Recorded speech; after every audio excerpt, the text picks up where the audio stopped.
তার যদি দ্রুত গ্রেফতার করা হয়, কারণ সে যেহেতু বাইরে, আমরা সবাই আতঙ্কে আছি। আমরা একটু বের হতে পারছি না, স্কুলে যেতে পারছি না, আমার পড়ালেখার ক্ষতি হচ্ছে। তোমার বাবাই কি এখন অনেক খারাপ, খুব খারাপ অবস্থা। যেহেতু দোকানপাট খোলা হচ্ছে না, আমার বাবা একাই বাসায় লোক একজনই ছিল যে কামাই করতো। আমার বাবা তখন আমরা অনেক খারাপ অবস্থা। লেখাপড়া খরচ কিভাবে চালাবো সেটাই হিমশিম করতেছে। আমাদের খাওয়া দাওয়ার খরচ, আমাদের ব্যক্তিগত খরচ কিভাবে চালাবো আমরা? কোন রাজনৈতিক দল তোমাদের সাহায্য করেছে কিনা?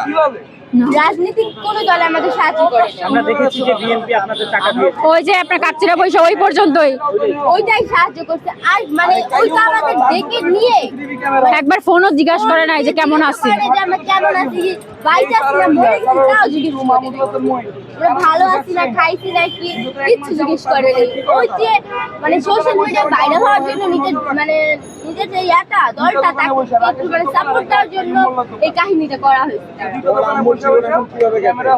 আমার মার জীবন এখন খারাপ হবে কাটে, ওনার স্বামী নাই। আর স্বামীর উপর তার কেউ নাই, সারা জীবন স্বামীর সাথে থাকতে হয়। স্বামী যেহেতু আমার মা অনেক কান্নাকাটি করে, অনেক খারাপ। আচ্ছা চলো, আচ্ছা যেটা